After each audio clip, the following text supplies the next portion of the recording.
Hi అండి. ఈరోజు మనం చికెన్ పులుసు చేసుకుందామండి. ఇది వైట్ రైస్లోకి, రాగి ముద్దలోకి, జొన్న రొట్టెల్లోకి చాలా బాగుంటుందండి. అన్ని రకాల రైసుల్లోకి బాగుంటుందండి. వైట్ రైస్లోకి ఇంకా రుచి బాగా తెలుస్తుంది ఎక్కువగా. ముందుగా కడాయి పెట్టేసుకొని దాంట్లో ఒక 3 గరిటెలు ఆయిల్ వేసేసుకోవాలండి. దానికి కావాల్సిన మసాలా దినుసులన్నీ ఇలా పెట్టేసుకొని వీటన్ని మిక్సీకి వేసి పేస్ట్ చేసుకోవాలి.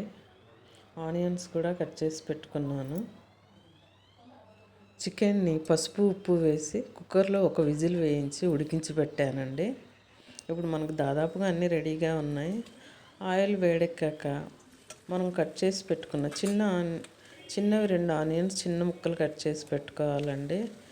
ఒక 3-4 టమోటాలు తీసేసుకొని వాటిని కూడా పేస్ట్ చేసి పెట్టుకోండి. ఆనియన్స్ వేగడానికి కొంచెం సాల్ట్ వేసి వేయించుకొని కొంచెం పసుపు కూడా వేసేసుకొని వేయించుకోండి. ఒక టేబుల్ స్పూన్ అల్లం వెల్లుల్లి పేస్ట్ వేసి వేయించుకోవాలి. మనం చికెన్ ఉడికించేటప్పుడు కూడా ఒక గరిటె ఆయిల్ వేస్తాం కదండి, కాబట్టి ఇక్కడ 3 గరిటెలే వేసుకున్నాము. అక్కడ చూడండి, అల్లం వెల్లుల్లి అలా వెడల్పుగా అనేసి త్వరగా వేగిపోతుంది అనమాట. అంత వేగేటట్టు అట్లా వెడల్పుగా అనేసి మరొకసారి అంతా కలియబెట్టామనుకోండి, ఈవెన్గా వేగిపోతుంది. పక్కన మనం మిక్సీ జార్లో మనం ముందుగా రెడీగా పెట్టుకున్న మసాలా దినుసులన్నీ వేసేసి దాంట్లో టమోటాలు కూడా వేసేసి మెత్తగా పేస్ట్ చేసుకోవాలి.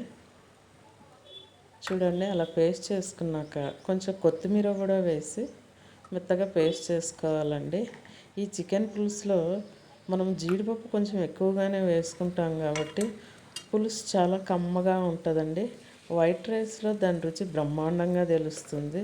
ఇప్పుడు ఆనియన్స్ అన్నీ వేగిపోయాయి కాబట్టి మనం పేస్ట్ చేసుకున్న జీడిపప్పు మసాలా పేస్ట్ అంతా కూడా వేసేసి బాగా వేయించుకోవాలి. జార్కు పేస్ట్ అంటుకొని ఉంటుంది కాబట్టి కొంచెం వాటర్ వేసి తిప్పి రెడీగా ఉంచుకోవాలండి.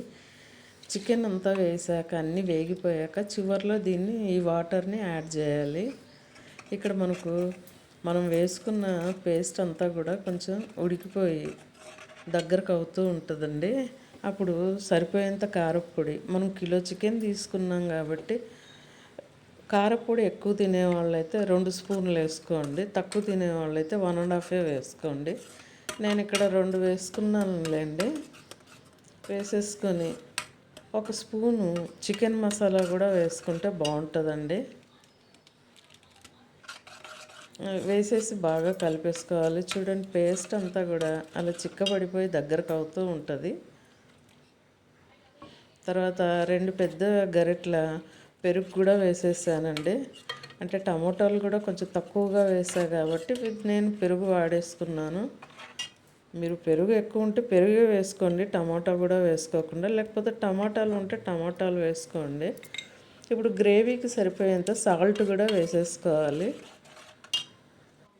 గ్రేవీని బాగా కలిపేసి మనం ముందుగా ఉడికించి పెట్టుకున్న చికెన్ ముక్కల్ని మాత్రమే వేసేయాలండి. ఆ చికెన్ ముక్కల్లో ఉన్నటువంటి వాటర్ని కాకుండా ముక్కలు మాత్రమే వేసేసి బాగా మిక్స్ చేయండి. తర్వాత 2 నిమిషాలకు మనము మూత పెట్టాలండి. మూత పెట్టేస్తే అది ఈవెన్గా అంతా మిక్స్ అయిపోతుంది అనమాట. గ్రేవీ అంతా ముక్కకు బాగా సమంగా పడుతుంది.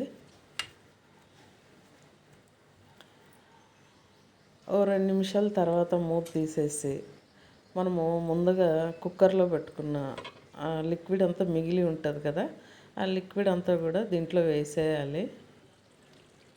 చూడండి, అలా ఆయిల్ అలా పైకి వచ్చేసి ఉంటుంది. మనం ఒకసారి మధ్యలో అడుగు పట్టకుండా కలిపేసి చికెన్ సూప్ అంటే మిగిలి ఉన్న వాటర్ని దాంట్లో వేసేయాలి. వేసి మరొకసారి బాగా మిక్స్ చేయాలండి. మనకు అప్పుడే తెలిసిపోతుంది కదా ఆ క్వాంటిటీ ఏంటి అనేది. వాటర్ దానికి సరిపోయేంత వేసుకోవాలి. కానీ మనకు మిక్సీ జార్లో వాటర్ ఉంటుంది కదండి, ఆ వాటర్ కూడా వేసేసి మనం అక్కడ కూడా కొంత వాటర్ పెట్టుకున్నాం కాబట్టి అది కూడా వేసేసి బాగా కలిపేసి మరొక 2 నిమిషాలు మూత పెట్టి కొంచెం కొత్తిమీర కూడా కడిగి మనం క్లీన్ చేసి పెట్టుకున్నాం కదా, దాన్ని కూడా ఇప్పుడు వేసేసుకోవాలండి. అలా మధ్యలో అంటే ఏమంటే అడుగు పట్టకుండా ఉంటుందండి. ఈ కడాయి అడుగు మందంగానే ఉంది కాబట్టి అంత పట్టుకోవట్లేదండి. ఇప్పుడు కొత్తిమీర కొంచెం వేసి మనం ఒకసారి కలిపెట్టుకొని మూత పెట్టేసేయాలండి. తర్వాత మూత తీసాక ఒకసారి వేసేసుకుంటే సరిపోతుందండి. అంతే అండి, ఇంకా రెడీ అయిపోయింది. చాలా టేస్టీగా ఉండే చికెన్ పులుసు రెడీ అండి. వైట్ రైస్లోకైతే బ్రహ్మాండంగా ఉంటుందండి. అంటే దాని రుచి బాగా తెలుస్తుంది. రాగి ముద్దలోకి కూడా బాగుంటుందండి. ఎవరైనా సరే ఒకసారి ట్రై చేయండి.